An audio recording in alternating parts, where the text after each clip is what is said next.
Job. So we'll get straight into that. We're going to read from Job chapter 42, verses 7 to 16. This is the epilogue. This is the summing up of all that happened after all the trauma and loss that Job went through. After the Lord had said these things to Job, he said to Eliphaz the Temanite, "I'm angry with you and your two friends, because you have not spoken of me what is right, as my servant Job has. So now take 7 bulls and 7 rams, and go to my servant Job and sacrifice a burnt offering for yourselves. My servant Job will pray for you, and I will accept his prayer and not deal with you according to your folly. You have not spoken of me what is right, as my servant Job has." So Eliphaz the Temanite, Bildad the Shuhite, and Zophar the Naamathite did what the Lord told them, and the Lord accepted Job's prayer. After Job had prayed for his friends, the Lord made him prosperous again and gave him twice as much as he had before. All his brothers and sisters and everyone who had known him before came and ate with him in his house. They comforted and consoled him over all the trouble the Lord had brought upon him, and each one gave him a piece of silver and a gold ring. The Lord blessed the latter part of Job's life more than the first. He had 14,000 sheep, 6,000 camels, 1,000 yoke of oxen, and 1,000 donkeys. And he also had 7 sons and 3 daughters. The first daughter he named Jemimah, the second Keziah, and the third Keren Hapuk. Nowhere in all the land were there found women as beautiful as Job's daughters. And their father granted them an inheritance along with their brothers. After this, Job lived 140 years. He saw his children and their children to the 4th generation. And so he died full of years. Isn't that awesome? It's just so good. What a great ending to such a tragic story that we've been going through his life. And after all that he'd been through, it's just so good to see Job come out on top again, isn't it? You sort of lift your spirit a bit. We're going to talk about that today because Job received a full restoration and more, twice as much, in fact. And I think we need to understand that it doesn't matter what happens to us in life, that God is into restoration and justice. You know, we've got a God of justice, don't we? And he will restore the years and the things that the locusts have taken, the unfairness that we've had to deal with in our own lives, the things we've had to struggle with that perhaps weren't right, weren't just. But God will bring it all around to justice in the end, because that's what he did for Job. There's a principle in this. Sometimes, of course, in life, we can look around and there's so many things that are wrong. There's poverty, there's suffering, there's injustice, there's sickness and tragedy, persecution, and even martyrdom. We've talked about that. You know, there's hundreds of people Christians die for their faith every year, several every day, in fact. And it's not right. But it happens because we live in a fallen world and we're in a spiritual battle, and it's not over yet. And we're still fighting in a battle for the Lord and for his name. And sometimes there will be casualties. It's the nature of battle. But we can be sure that in the end, God will bring justice and his people will come out on top, just as Job did. And as long as we're faithful like he was. Now, we're coming up to Christmas, and isn't that cool? Such a celebration time. And as we remember the coming of Jesus as a little baby, we often quote Isaiah 9, verse 6, which says this: "For to us a child is born, to us a son is given." Is it a familiar verse to you guys? We often remember that prophecy from Isaiah. And I'll just put this down. What we need to realize that there's a second part to that verse, and the other half of the verse says this about Jesus: "And the government will be on his shoulders, and he will be called Wonderful Counselor, Mighty God, Everlasting Father, and Prince of Peace." And verse 7 tells us, "Of the increase of his government and peace there will be no end." He will reign on David's throne and over his kingdom, establishing and upholding it with justice and righteousness from that time on and forever. Isn't that cool to know? Isaiah prophesied all those years ago that there's justice and righteousness is coming, and it's coming in Jesus when he returns as the coming king. And the last part of that verse 7 says, the zeal of the Lord Almighty will accomplish this.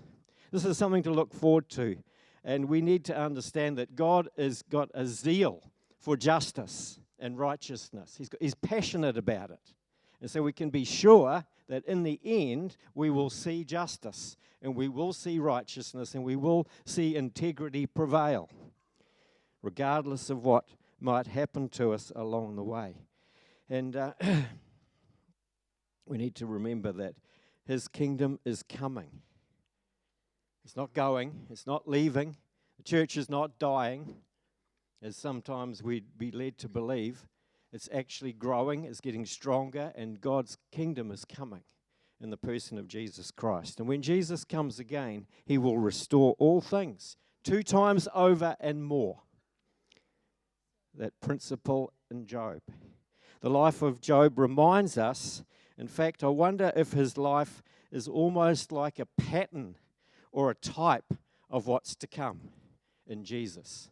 As we read through some of the Old Testament, we realize that there's principles and patterns that God is, that's why it might be written there to remind us that, hey, it doesn't matter what happens in life, that in the end, Jesus is coming, he's going to rule and reign as a king, and there's going to be a kingdom established where absolute integrity and justice and righteousness, and it's going to be awesome. So restoration and justice, isn't it good to know that that's coming? And it actually can begin now in us and in the way we live. And if we're going through something really hard right now, we need to remember Job. We need to be encouraged. We need to be confident that I can get through this. Job got through stuff that I don't believe any of us are going to have to face hardly anything compared to him in terms of loss and so on and so forth. But he got through it. He was just a man. He didn't know half or a fraction of what we know about the Word of God. He didn't have the, Jesus or any of the advantages that we've got. And so if he could get through all of that, well, we can get through the stuff that we have to deal with as well. So be encouraged, guys. And so today I want us to look at the restoration process that Job went through, because there's just a few interesting little things that happened through this process. After speaking directly to Job himself, remember God spoke to Job as Yahweh. Remember the significance of that? When his friends and others had spoken of God as being a distant God, used a distant name, a faraway God, a judgmental God. But when God spoke to Job directly, he called himself Yahweh, which means a God who loves, a God who cares, a God who's near, like a loving father. There's a revelation of the nature of God right there in the story of Job. And we realize that, and probably Job realized afterwards, that even though he wasn't aware of it, that this loving father was actually carrying him all the way through this tragedy that he was going through. And that's why he was able to get out the other side so strong. So that's the first thing. We need to realize that God revealed himself to Job. And he spoke to him as a loving father. The next thing, of course, Job was healed of those terrible sores. He had a complete healing of all the boils and all the sickness and all the scraping stopped and all the pus and all the discomfort and the pain and all the stuff that he'd had to go through. That all was healed by Almighty God. And then the next thing after that, God starts to address Job's 3 friends. This is all part of the restoration of Job. Let's reread a couple of verses there, just to quickly look at that again a little bit deeper. In verse 7 and verse 8, after the Lord had said these things to Job, he said to Eliphaz the Temanite, I'm angry with you and your 2 friends because you've not spoken of me what is right, as my servant Job has. So now take 7 bulls and 7 rams and go to my servant Job and sacrifice a burnt offering for yourselves. My servant Job will pray for you, and I will accept his prayer and not deal with you according to your folly. You have not spoken of me what is right, as my servant Job has. Quite interesting, isn't it? Quite cool when you think about that. You know, what God says to Job's three friends, Eliphaz, Bildad, and Zophar, after they're the ones who'd been giving all the advice. They'd been standing there on their high horse, speaking on God's behalf, apparently, telling Job about all his faults and failings, and that there was a judgment from God. He deserved all this. There they were, preaching at him, and they, judging him and all the rest of it on God's behalf. And yet 2 times God says, you have not spoken of me what is right, as my servant Job has. Must have been pretty humbling for them, mustn't it? To actually have God speak to you like that, especially when you thought, here I was speaking on God's behalf. But actually they weren't at all. They were speaking from their own understanding and from their own way of seeing things, which was wrong. And it was quite an elevating time for Job. So I think we need to be a little bit careful about what we say on God's behalf sometimes. Because we mightn't always get it right. Because even when we bring a prophetic word, the prophetic is a gifting. What I've noticed is that people bring prophetic words, and it can be a right word from God, but it comes through a human vessel. And sometimes we can taint the message with our humanness. So we just need to be wise. We need to be careful when we're bringing words to people. And it's always good to get them tested and checked out, and maybe by one of the leaders in the church or someone that you respect. Do you think this is a correct word? And how did you feel when you received that?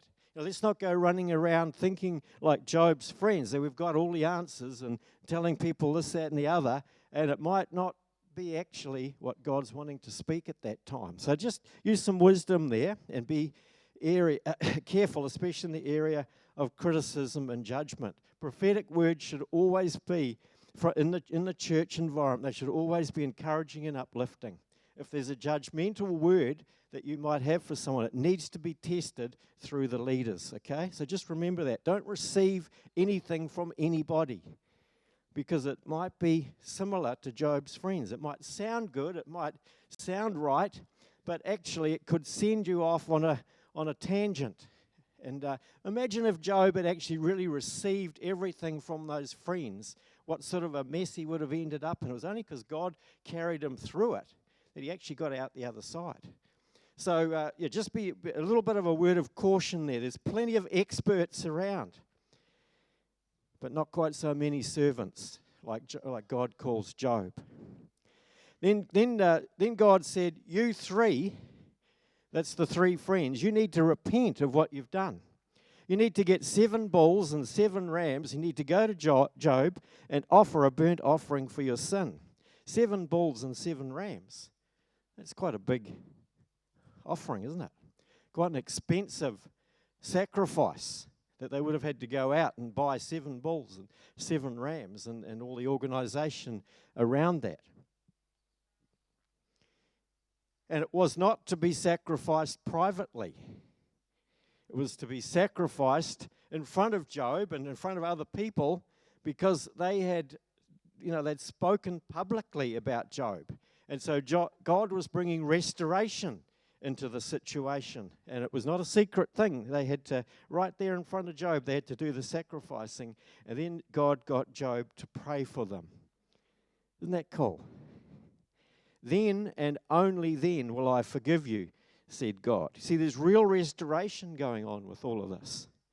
There's a whole flow of things that are happening here that we could easily miss. God was even honoring Job as the one who prayed. He's the one who did the blessing and the praying, and the tables were turned completely. And, we were talking about it at the prayer meeting yesterday morning, and Norris made the comment, he said, maybe Job was like a priest in that situation. I was thinking, that's a pretty cool thought. Maybe Job was like the first high priest, a long time before Aaron and all the priesthood was set up. And of course, Jesus later became our mediator and our great high priest. Once again, it was a little bit of a forerunner and of what actually, or a type of what God was about to do down the track. I think we also need to realize, as well as being careful with the prophetic words that we bring or receive, we also need to realize it's a real honor to pray for others. It really is an awesome privilege. If someone wants to come to the front and get some prayer, you might have a friend that says, "Hey, would you pray for me? Would you stand with me? Would you, perhaps would you lay your hand on me and pray for healing for me?" It's just a real honor to do that sort of thing for people, to stand as a mediator between somebody that's struggling and God. That's what we're doing when we pray. Because someone might be struggling with stuff, and like Job, he was so weak, he just about couldn't really manage it on his own, and he needed friends around him, but they didn't pray for him. They so easily could have, but we can. But just remember, it's a privilege, and let's not take it lightly. But it's still do it. But when someone asks you, don't be fearful to do it. Jesus is our high priest, and we're all priests in a way now. We can all pray for each other. We can all stand in the gap for others, and we need to do that. But let's just take it really as an honor. It's a privilege to do that sort of thing and pray for other people on other people's behalf. So step by step, God was putting things back into order. He was restoring Job, and he was restoring right relationship between friends. And then the very next thing in verse 10, after Job had prayed for his friends, the Lord made him prosperous again and gave him twice as much as he had before. See, you understand, with the restoration process that Job went through, it was relationships first. God didn't just give him all his stuff back. The very first thing was his reconciliation with God himself, wasn't it? When God spoke directly, it was relationships first. It was first between Job and God.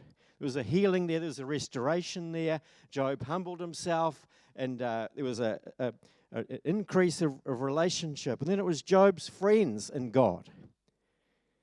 Job's friends had to get themselves right with God. They'd spoken things that weren't quite true. And so that was the next thing that God said, "Okay, Job, you and I are okay. Now I need to sort out your friends." And then after that, it was Job and his friends. You can see the order of relationship that's starting to happen. And then lastly, it was Job's possessions were restored as well. So I think we need to understand that, look, if we're struggling in life, one of the key things we need to sort out first, and the Bible talks about this. If you've got a prayer need and you've got something against your brother, you need to go and sort it out first. We need to really sort out those relationships between each other. It's a real priority, and it's a priority for seeing our prayers answered. It's a priority for seeing breakthroughs. It's a priority for seeing blessing. So if there's someone that you know, and we need to take the initiative, don't just wait for them to come to us. If there's someone that we know that's got something against us, we need to be the first to go and say, "Hey, look, sorry, is there something between us? Have I done something to upset you? Something I need to apologize for and put right?" Let's be humble about this. And as we do that, see, that's what was happening here. God was opening up the way for blessing for Job and for his friends and for that whole community that they were a part of. But it's really key that we get the order right. But then how did God restore Job's possessions? How did he restore the possessions?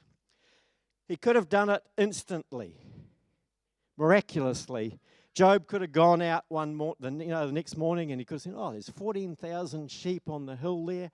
And man, there's 6,000 camels. Oh, there they are. They're heading off that way. And 1,000 yoke of oxen miraculously appeared in the field. 1,000 donkeys all appeared just in an instant, twice as what he had before." God could do that. But personally, my understanding is that actually, I think it was more of a process over time. And there's some reasons why I think that. First of all, Job had his family restored. God restored Job's family, the 10 children, 7 sons and 3 daughters. And my understanding of that is that's a process that takes time. And it took reconciliation between Job and his wife, and of course some relationship there. And you're not going to have 10 babies all in one go, are you? I think that was a process that would have taken them at least 10 years, actually. Could have taken longer, unless they had a couple of sets of twins or something like that. I mean, we don't know. But I would say, let's say conservatively, it would have been at least 10 years, maybe 12, 15 or more, for God to restore the family that Job had lost. And we could think, well, he only got exactly the same family as what he had before. He didn't get double. He already had 7 sons and 3 daughters beforehand, and now he ends up. But actually, those 7 sons and 3 daughters are still very much alive in heaven, aren't they? And when Job walked into eternity, he would have had a full family of 14. 10 plus 10, 14 sons, and, am I right? And 6 daughters. Pretty cool. But, so that's one reason why I think probably God did it over a process of time. You know, I think the reality is that sometimes we can be like lotto Christians. We want to get the winning ticket and become a millionaire overnight. Don't we?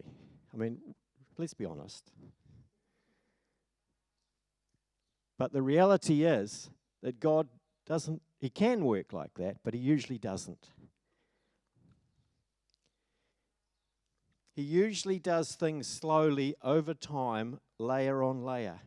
And usually when he's giving us stuff or blessing us, he's with us and in us just as much as doing stuff for us. And I think it's the process, and it's the day to day, it's the day after day stuff that God's really wanting to build into us, not just give us things for the sake of it. And I think the next verse 11, explains to us how the restoration process of Job's possession began. Job chapter 42, verse 11 says this. This is the very next verse. All his brothers and sisters and everyone who had known him before came and ate with him in his house. They comforted and consoled him over all the trouble the Lord had brought upon him, and each one gave him a piece of silver and a gold ring. It's interesting, isn't it? Job's family, his friends, and his acquaintances from the past, all over the district, all over the community, probably people he'd done business dealings with, people that he had worked for him over the years, people that he'd worshipped with, people that he'd seen in the street over the years and got to know. Yeah, they came and they shared a meal with Job, first of all, and I was wondering how on earth would Job be able to feed hundreds and hundreds of people? And I thought, well, they just had a huge big sacrifice of 7 bulls and 7 rams, and usually they were allowed to eat quite a bit of that sacrifice, and so maybe that was the provision for the meal. But then they brought him some silver. They brought him money, because silver was the currency of the day, and a gold ring. And I was thinking about the significance of the gold ring. Why on earth would they each one of them, bring him a gold ring? And what does that mean? And I was remembering in the parable of the prodigal son, the father, when the son returned home, what did he do?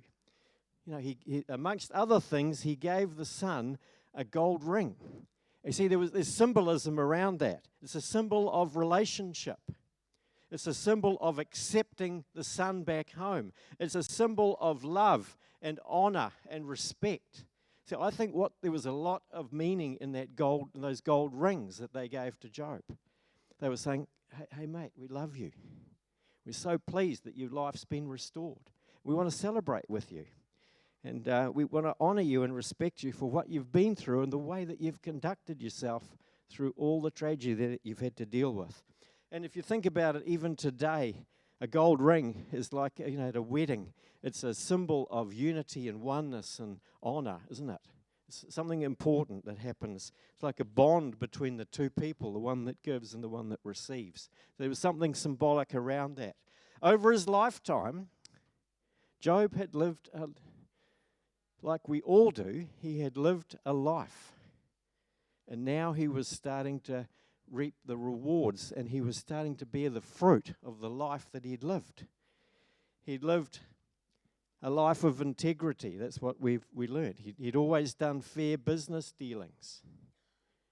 I think it's really important. Whenever you do a business dealing, there should be two winners. It should be you and the person you do the deal with.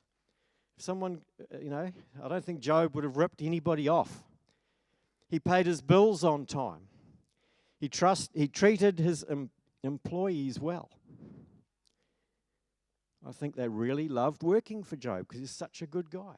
And when they had a need, he helped them out. And it actually, Job himself said that none of them ever went hungry when they were working for him. That's the sort of boss that he was. He was generous to those in need, especially widows, orphans, and foreigners. He opened his door to strangers. That's what we've learned as we read through the book of Job. He was a man who was just open-handed and open-hearted to anyone and everyone for so long, for years and years. He'd lived a big life, always including other people. How do we do that?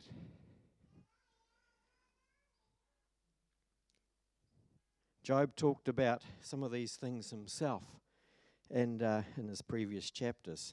And I think all these people, they wouldn't have been there that day. They wouldn't have been there celebrating with him. They wouldn't have been there enjoying a meal with him. They wouldn't have been there bringing their money. They wouldn't have been there bringing their rings if Job had been a miserable, stingy, greedy, selfish man all those years. What would they? They would have been saying, well, you got what you deserved, mate. And they wouldn't have gone. But because of the sort of person that he was, and I think there's something really important in this, they came because they loved and they respected the guy. He had built up such a good reputation over many years that they just couldn't, initially they stayed away out of respect. But now that he was on the mend, people flocked to celebrate with him and honor him. And all the gifts of silver, they enabled Job to do what? To live comfortably for the rest of his life? Probably he could have. What did Job do with the money? What would we do if someone came and gave us a whole lot of money? Would we dig a hole in the ground and bury it?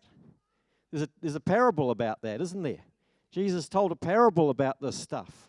And I think Job was the sort of guy, as I hear Norris saying, he went out and he bought some sheep and some oxen and some donkeys and some camels, of course.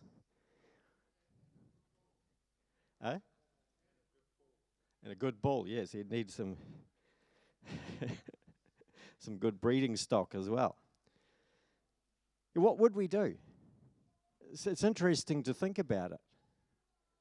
But you see, what happened is that Job was able to start over again in the area of his gifting and his ability. It was natural for him to be able to look after the sheep and look after the herds and look after the camels and re-employ his shepherds and his herdsmen. And because of the hedge around him and the blessing of God in his life and Job's skill and his hard work, guess what? His business grew. He prospered. And people might have looked on and said, oh, he's just lucky.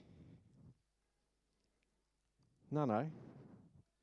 He actually was a hard worker.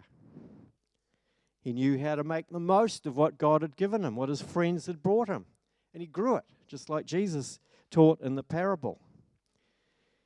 Job's family, his business, and his influence grew. And it was natural, and our lives can flourish too. I believe that. There's a message here. There's a lesson in this book of Job. I think we need to understand that everything Job did brought a benefit to others and ultimately to himself. And everything that we do is important. Every day, the way we relate to others at home, in our families, with our kids, our marriages, with our workmates, around town, everything that you and I do every day, we're either building into or taking away from that intangible capital that we all carry. There's something in this, guys. I think we need to get this, that we all carry something, and we can grow it or we can shrink it. Job grew it because of the man that he was. And I think for us, it's the Spirit of God living inside us. And it's the opportunities that God gives us, and the relationships that God gives us, and the friends that God gives us, and the people that we randomly get to know or we run into. We need to realize that Christianity is not just about what we do on Sunday. Sometimes we have a disconnect between our spiritual life and our everyday life, but God sees it all as one. And we need to understand that what we do during the week is just as important as our worship on Sunday. Because we're either building up capital for the kingdom, for other people, and in the process, we get blessed ourselves, or else we're whittling it away until we end up wondering why we've got nothing to offer. So even after some serious setbacks, Job was able to pick himself up, get on his feet again, and before he knew it, 10, 12, 15 years went by, his life had expanded, he had 2 times more than ever before, and it's incredible. It's the justice of God, it's the mercy of God, it's the blessing of God, it's the giftings of God, and we all carry them. I think there's some people here today, and God's saying to you, get up and have another go. You've been knocked down and you've given up. And God's saying, come on, have another go at life. You've got my Spirit within you. That's what God's saying. You need to expand your life and grow it. The devil tried to knock Job out of the race. And now instead his faith was stronger, his life was bigger, his influence for God and for good was greater than it had ever been. Isn't that cool? And as he walked humbly with his God, I think Job had always been a good man. But I think he had a few fears of losing stuff. We talked about that. I think maybe he thought, he thought of himself a little bit more highly than he should now and then. But from this time onwards, he was a humble man. He had a new humility because he knew it was only the grace of God and the goodness of God that he was alive at all. Whole new perspective on his life. He had been fully restored, justice had been done, and he even ended up seeing 4 generations of his family. What a blessing to his great-great-grandchildren. So that's the end of our story on Job. So I hope you guys have enjoyed it. And I guess for me, I've actually feel as if I've got to know this guy a little bit. Whereas in the past, it's been a little bit of a too hard